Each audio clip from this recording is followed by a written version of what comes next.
Like the story? Yeah. Let's see, something like the moment I first saw Candy, she was wearing white shorts and a white top. It was like a white, but it looked short sleeve and looked like she had tied it up under her midriff. You know? I mean, because I thought I was like looking. I'm sure I was seeing belly, but it didn't matter because when I first saw her, it was like amazing. So I smiled, you know. I smiled, and she smiled back. And I was in my car. I was driving a Porsche, and there was a box of manila rope in the back seat. And I turned the car off, and I said, "I've got something to do in here. I'm not done business now. The guys can wait." You know, I had guys working for me back at King's Pony Farm, which is on Northwest 7th Avenue and 103rd Street. There was a big vacant area, and I had the back lot with a big pile of bamboo in it. And the kids were stealing the bamboo, neighborhood kids, because it's like fort material. And man, it's free because here's this lot and here's all this bamboo, you know. Nobody telling them not to. Yeah. So that bamboo was like going down the road. I would drive up and I'd see like, 5, 6 logs going, down the street this way, like ants. The kids, carrying away the bamboo. So I said I had to put a stop to that. So I wanted to build a fence around it. So I had bamboo, so I might as well make a bamboo So you needed fence. the rope. I needed rope. The rope I went over and bought at Miami Portage, and I met Candy then. Timing is wonderful, Yeah. Moments later. Moments later, but the time was right, and I feel that that's what God blessed us with. It's with the time. Oh yeah, totally. Yeah. Totally. Bamboo. Now I gotta support.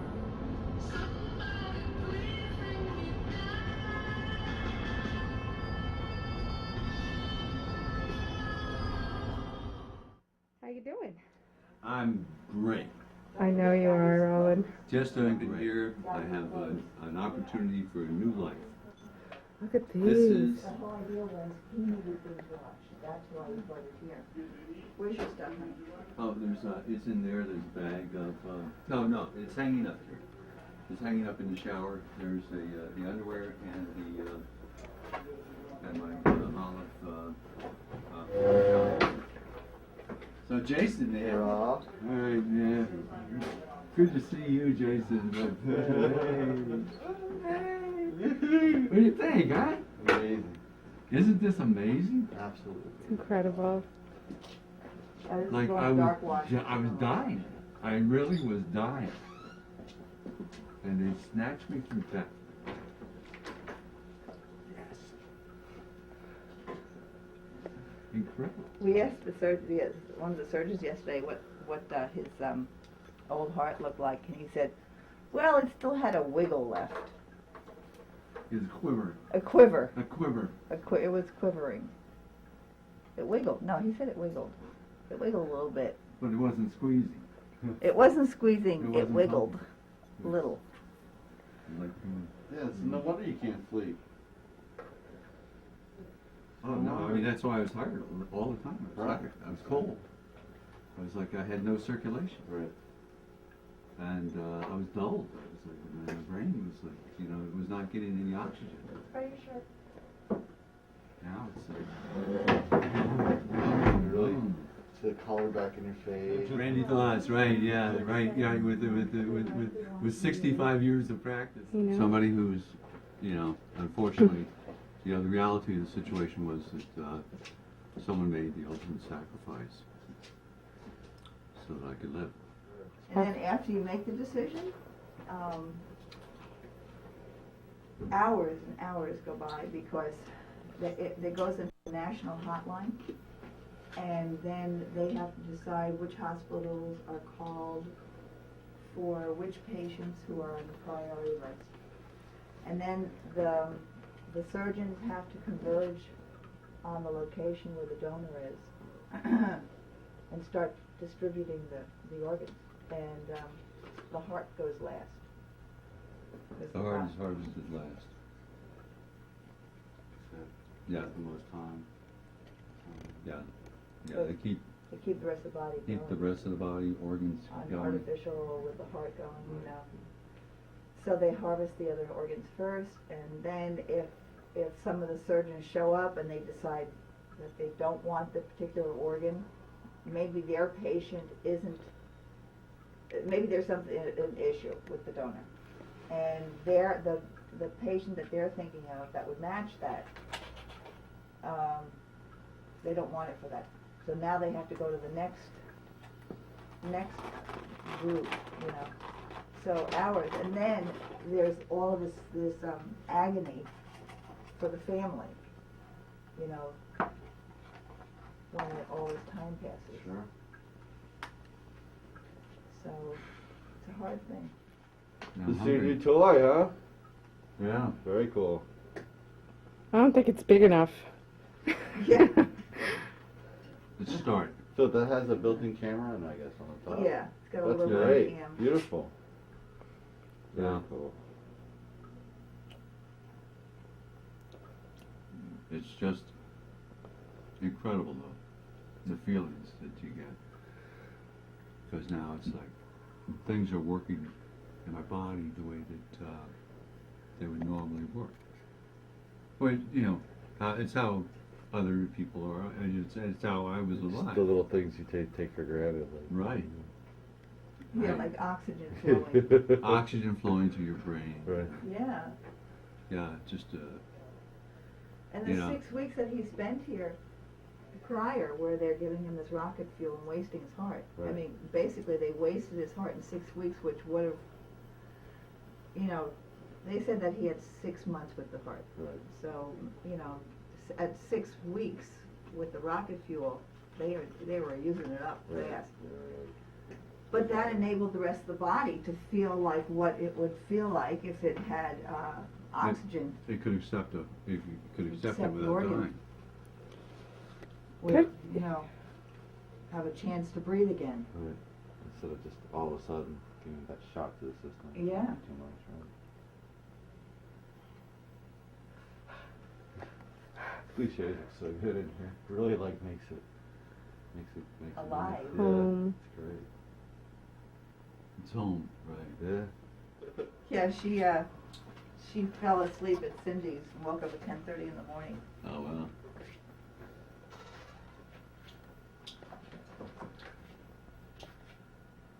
All right. What's this tape? I don't know. Free Willy too. No, I have no idea. Oops. But I'm still not out of the woods yet, you know, 'cause it's still lots of, you know, it's so all encompassing with the medicines that suppress the rejection of the new heart, Right. where they leave part of my old heart in, and then they grafted the new heart onto the old heart, so that it has an anchor point. It's sewn in, and the old muscle is there. You know, the Permanently? old part. Yeah, Yeah. yeah. And then they sew you up, and then of course your chest is split open, like in the painting over here. The chest is split open, where I had. That was from open heart surgery from before, Right. where I had bypass surgery, where they changed the arteries. They took the veins from my legs and put it into and grafted it as bridges. And I had 2 of those. And my chest was like split way open in part of the zipper club. Now I'm the double zipper club. Because now it's been done twice. But this time they replaced the entire heart. And now it functions. Boom. It's like I can see the pulses. You see the pulse in your You veins, see the your pulse arms? in my arms now. See it pumping? Yeah. Yeah. You can see the arteries moving through. It's not the only thing thumping. Yeah, really. It's like, Oh, Rollin. yeah, You're like Popeye after he eats spinach. yeah. It's like, you know, just the boom, boom, boom, you know, it comes through. And a good strong pulse, good strong heartbeat. You know, it's like, wow. The doctor's real happy with progress and all that. Doctors are ecstatic. Great, Ecstatic. great. Because the reality is a lot of times you don't make it. It's a very And intense that's- procedure. Yeah. And And that's it's, the beginning and the end of it. yeah, exactly. Exactly. And it's like, and it's so touchy. You know, the first 6 months, the first year, it's touchy. It's real touchy. But, you know, hey, the alternative was already there on the table anyway. Right. Yeah, that wasn't an acceptable That was, alternative. yeah. I was gone. Right. I wasn't around. I was here and I wasn't here. I wasn't able to function. You know, I had no circulation. I had no strength. I'd see you lifting heavy or like trying to do things, stuff like that, and I could, for some reason, when I would watch you do those things, I got scared. Like, it just frightened me. I was like, what are you doing? You can see, so you want to have so much strength inside of you, but it's just, I could hear your body crying under all the pressure of the work. Yeah, it was just, Yeah, he's just being himself. yeah, Yeah. right. The Care mind of was it. there. Mine Right. was Yeah, my totally mind there. stayed there, you know, but my body couldn't provide the Body was energy. gone. But now it's like, it's here. It's like, it's so much better. And it's so much better. Every day it's like better, you know. And now it's like healing. And it's rapidly changing, but still have issues that I have to be very, very careful of. Sure. So it's like, I'm in like a controlled environment now. And I have to be very conscious of everything around me. Right. Just can't put myself in any positions where I could have any infections develop. Well, it's Yeah. okay. We'll Yeah. take it. Yeah, that's all. Take it. That's all. Absolutely. Just take it. All the way. By communications, by computer. You know. Good. And telephone, cell phones, all the electronics. What are you talking about? Unreachable. Everyone's visiting you. Right. And then you're coming physically here and seeing me too. Yeah. Yeah, it's great. This is for circulation for your legs. Yeah. Yeah. Yeah, it's to help because I'm immobile right now and I can't get up. So they get you up out of bed every day or no? Oh, I'm up. Yeah. I'm up and walking around. I was up at 5:30.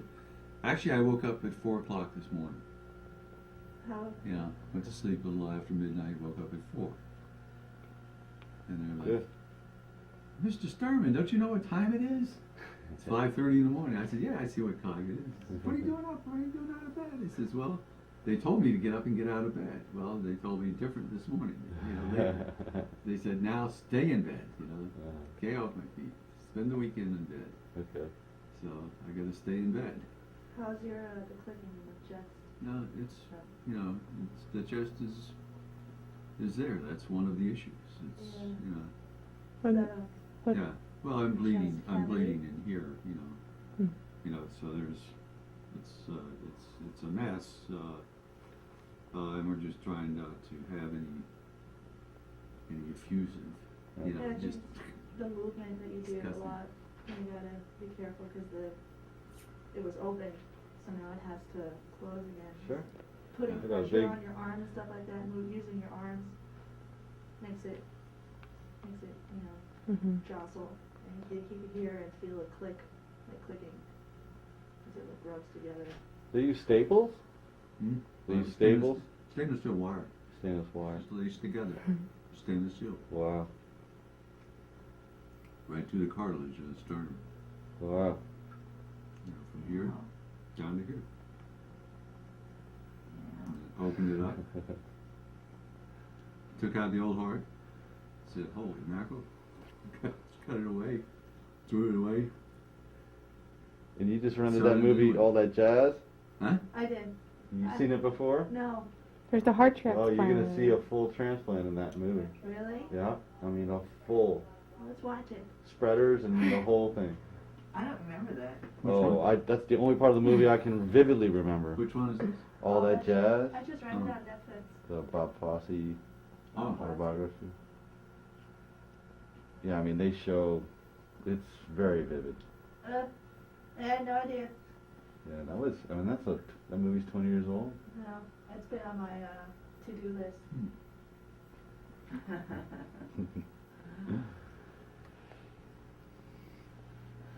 Yeah, so it's another opportunity of life. Well, we saw Charlie Fowler and his wife last night. We were pulling out of Cordage. All right. Yeah, he was super excited. He's like, oh, make sure you tell Ron hello. We're praying for him. He's like, we missed you guys at the boat show. We saw 3 boats today. We're all excited.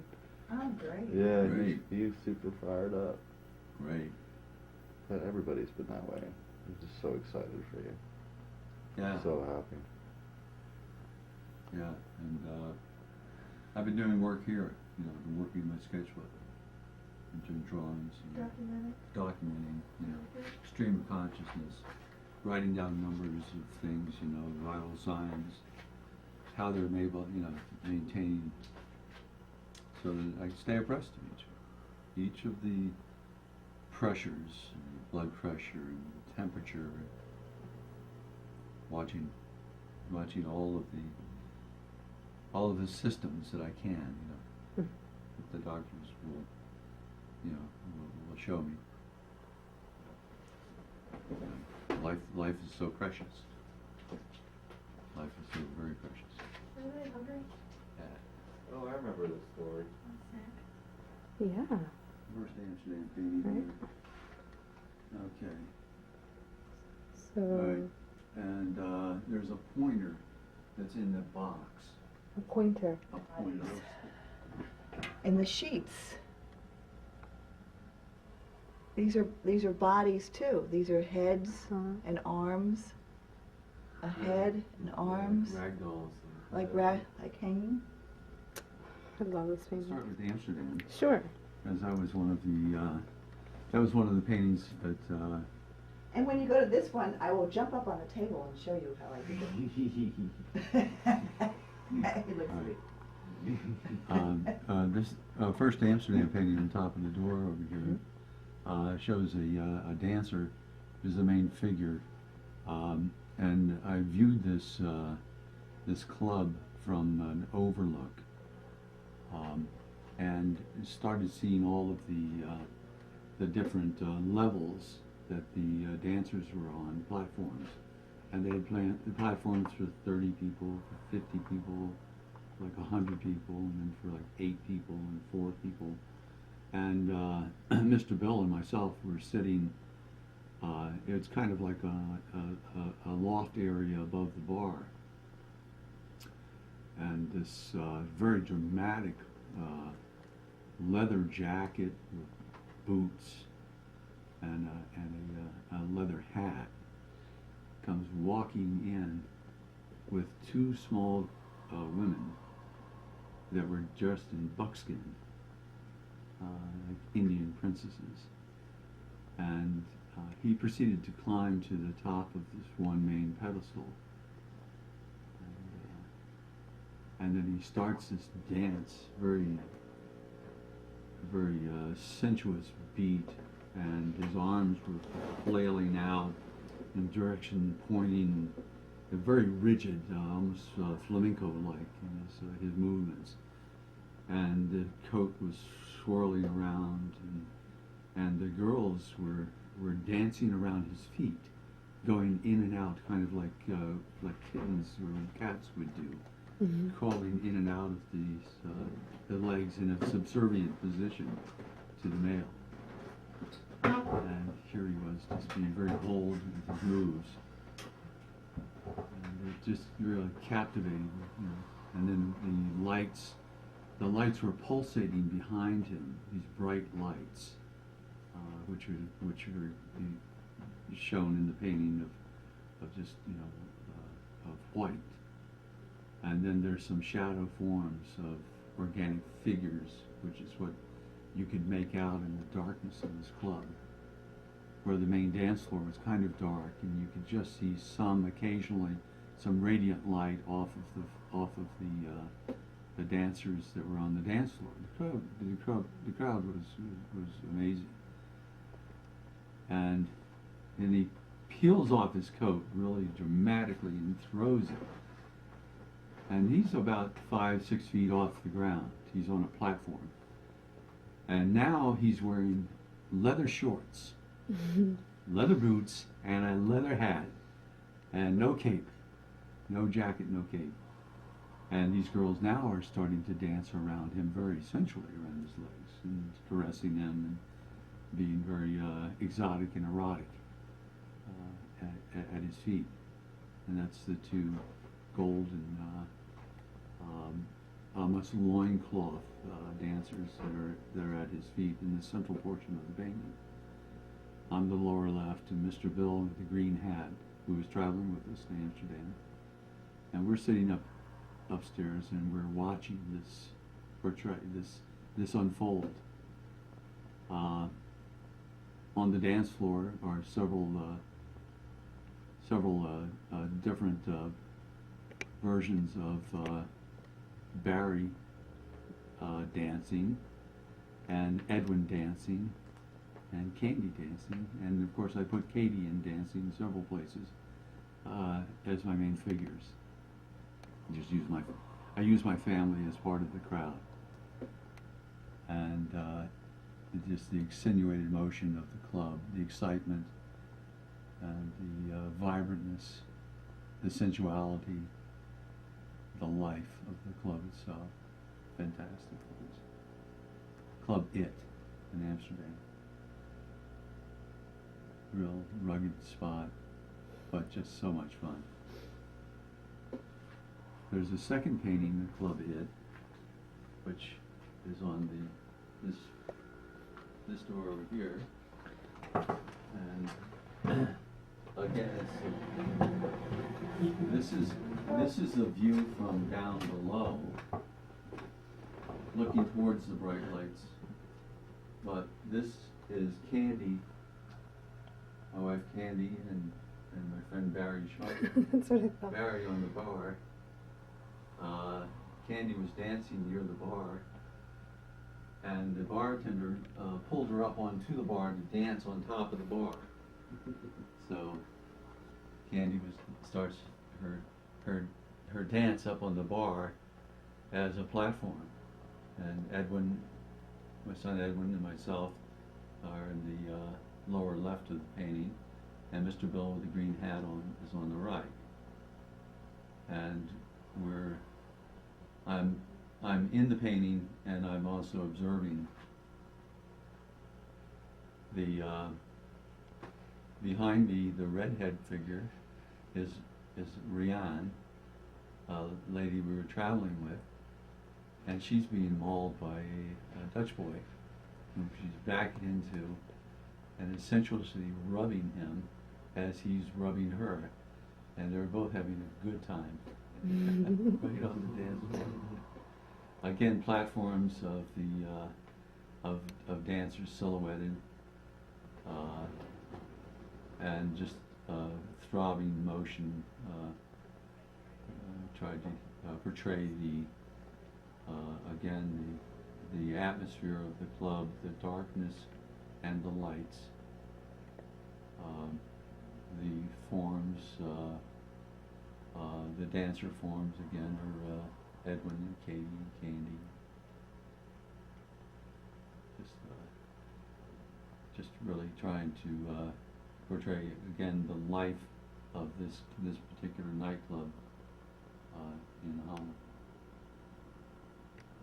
Real decadent, fun place with bright lights, strobe lights flashing in your eyes, and then you would see the reflected lights of the dancers moving in motion.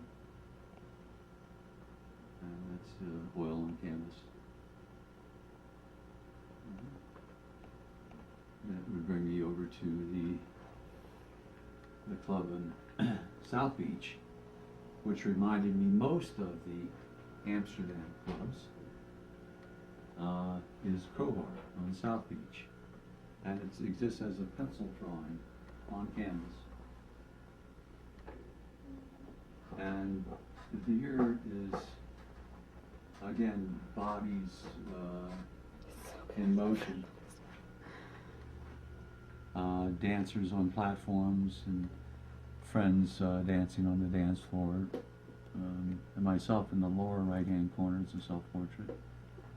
And my wife Candy in the foreground, dancing with Dr. Steve.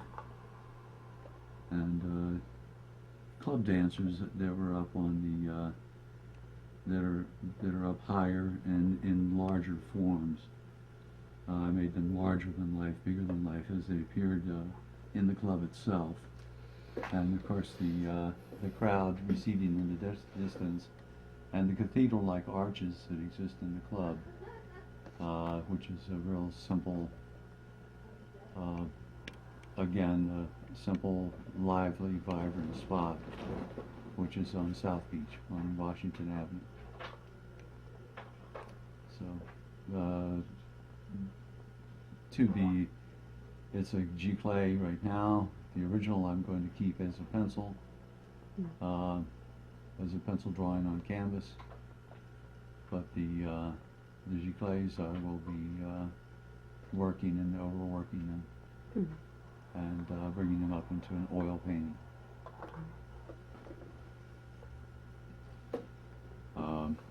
More dancers, theme of dancing, which would be Katie dancing at the Green Door Gallery,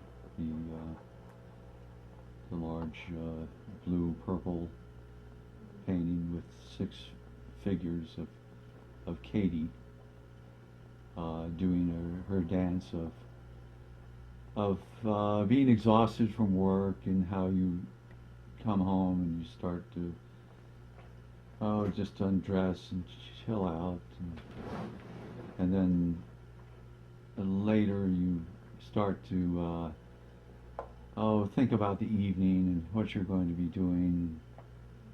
Life starts coming back to you, and you start getting ready to go out, and wearing how your clothes will sometimes evoke a feeling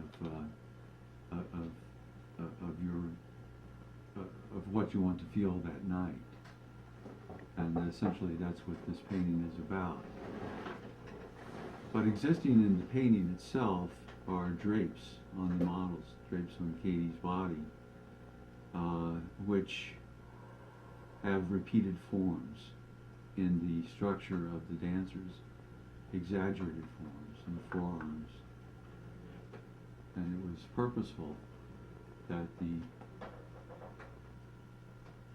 the way that you would sometimes hold drapes or cloths as you were taking them off, they would fall and drape, and forms would emerge.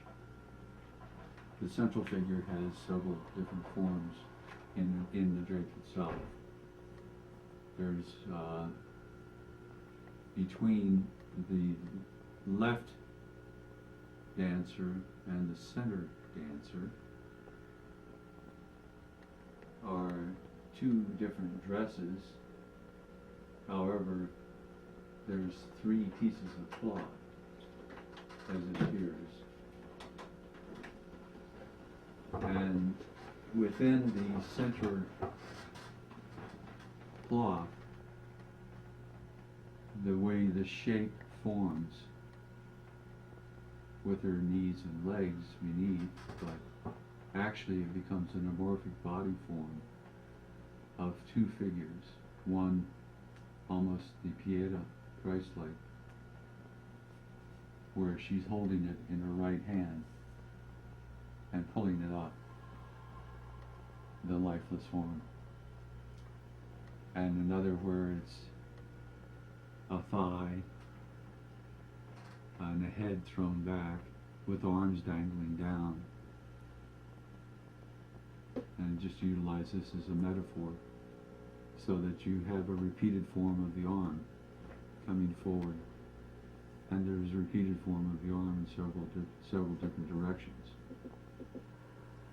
On the floor itself, there is an angel, which is really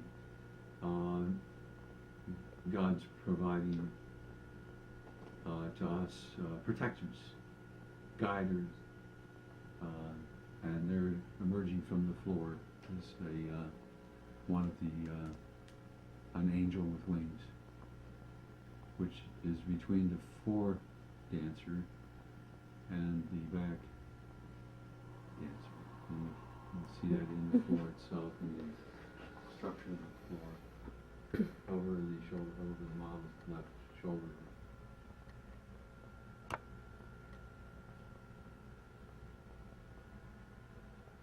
And you'll see the repeated form in the shadows of the arm and the shoulder and hand, in the model form of the wall behind the dancer and the center top. There becomes a whole modeled arm that's repeated of the dancer in the front foreground, with the arm down and cupped, and that form is repeated with a head, a shoulder, an arm, and a hand. Again, it's a repeated form going through the painting, different models of the arms and the flowiness of the composition, and it's centrally located.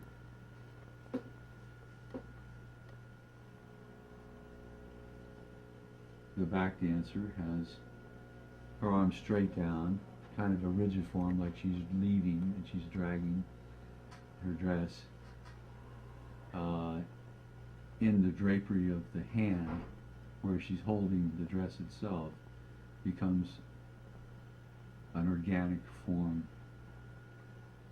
of humanoid type proportions, draped again, and repeated forms of the way the cloth itself is modeled into the dance.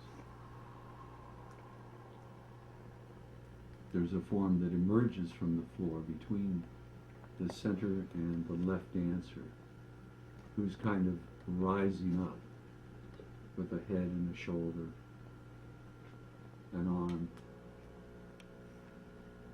that's coming up. It's just the head and the shoulder that you see coming out of the painting itself. And implied is a profile of a man's figure, and repeated forms forming the composition. And there's many elements within that painting.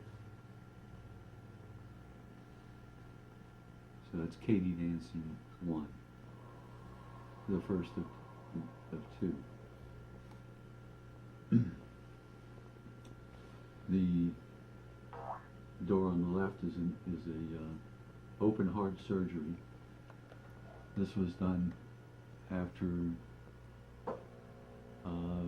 it was some 6 years, 5 and a half years ago that I did this painting, and this was my impression of myself on the operating room table having open heart surgery, and I was impressed by the lights. Prior to being put out, I was, you know, I was without clothing. I had nothing on in the operating table, and I felt very comfortable with that. But I was noticing the narrowness of the operating room table. It was very narrow. You could almost fall off of it. And they had me put my right arm tucked in real tight, and my left arm was stretched straight out. And you see that in the painting itself as kind of a crucifix, where my arm is taped to a board, and my chest cavity is open. It's seen from above right, looking down on the operating room table, and I have a drape, actually a hat on, and then the surgeon and the attendants hovering over my body while it's opened up, and they're repairing the damage to my heart. And these are simply, it's an operating room. I never saw this. I saw this only in my mind's eye, and just from the remembrances, moments before they put me to sleep, my position on the table, and how I imagined that I looked as I was being operated on. It's incredible. Yeah. Yeah, it's a great painting. And I was reluctant to bring it here because it's such a sensitive painting. But I've had several people remark that it was, if I had photographs, because that's exactly the way it looks in a teaching hospital from a theater, the operating room theater, where there's observers that sit in and watch the operations. It turns out to be somewhat accurate. And this was done from memory and imagination. But the lights were so spectacular, hovering over my head, just feet over my, just a few feet above my head, over my bodies. These huge lights, of course, giving the surgeons full sight to all parts of my body and within the body cavity. Very emotional painting for me, after having gone through a heart transplant now. So now I have a new heart, a new life, and that was a much more difficult operation, I understand. But I feel great from this one. Stay with Essential, and the lower left corner painting over here is a white wine painting. It's a woman on the neck of a bottle, and the composition for me was from the Rubaiyat Omar Khayyam, and it's a loaf of bread, a glass of wine, and thou beside me in the wilderness. And the original is owned by Dr. Donnie and Sandy Shapiro, who had bought a similar theme from a French artist, and it was a bottle of red wine with a nude, a single nude, climbing on the top of a bottle, caressing the wafts of the wine fragrance. So I did my own version, and I included in it several female forms, as Dr. Sandy, as we call her, is very sensual. The foreground female at the top of the bottle has her mouth, and she's licking her fingers from the wine. Her blonde hair is flowing, similar to blonde openness of the field where the glass of wine is stretched out with the loaf of bread and the bottle of wine. Behind her immediately there's a second form. You see only part of her face, part of her breast, as she's too caressing the bottle. So we have two girls on the bottle. And there's a knee that is not the foreground, but the knee that is shown in the background. That's the knee of the second nude, whose head is thrown back in ecstasy. In the sky is a blue nude who's caressing herself as I see images in the skies, clouds, shapes and forms appear. And this is another female form, and she's holding her breast, which is as of like a Mother Nature type. She's feeding the sweetness from her nipple.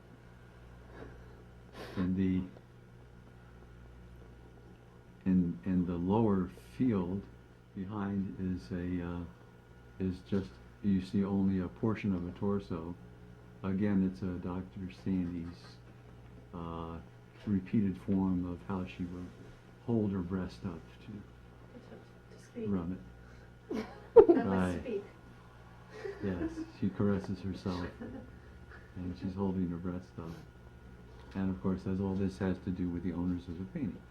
This is part of some of their motives. Next to the bottle of wine painting is a painting that was done some close to 30 years ago, when Candy and I first met, and we were involved in the macrame business, and I was providing some bamboo as an artist, and my wife Candy now was marketing the products through her father's company.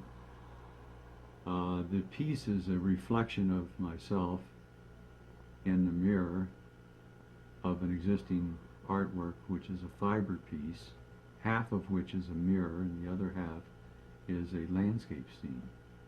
And it was, the frame was a crate it was the top of a crate, and that's the red outline form that you see in the front. It's a rough-hewn oak frame with a mirror. It's in my office And, now. and it's hanging in Candy's office. Oh, that long mirror. Yes. It's a great mirror. Yeah. And what I saw myself, as I used that mirror, and in the foreground of the painting you'll see the white edge of this canvas. And the darkness of the dark form of the canvas itself is a reflection of the Tony Scornavaca painting, which is also hanging in the office now, but used to be over our fireplace. And it had a bamboo macrame frame and an Etruscan horse style. And that's shown over my right shoulder. And I'm looking through a doorway into our living room, and then back to our fireplace, and then above the fireplace. Above my left shoulder, I put Candy in washing her hair. And of course Naked. She naked, right? Of course she was washing her hair nude. And but she wasn't actually there. That's the wall in the background with a bamboo planter cup, which we had marketed somewhat successfully to some large craft stores, and we sold, I guess, hundreds, if not thousands, of these little cups, and it came as a kit. And with that kit, we had Miami Cordage had achieved some notoriety in macrame business as it became. We were given an award for that kit as a self-contained bamboo cup with macrame instructions, with a ball of cord, and a brass ring and some beads, and a little stick, a little bamboo stick as a spreader. And so I painted in the little macrame cool cup that we had made and sold to some stores throughout the United States. Again, it's a self-portrait, and this was done, I believe, in 1976, thereabouts, about a year before we were married.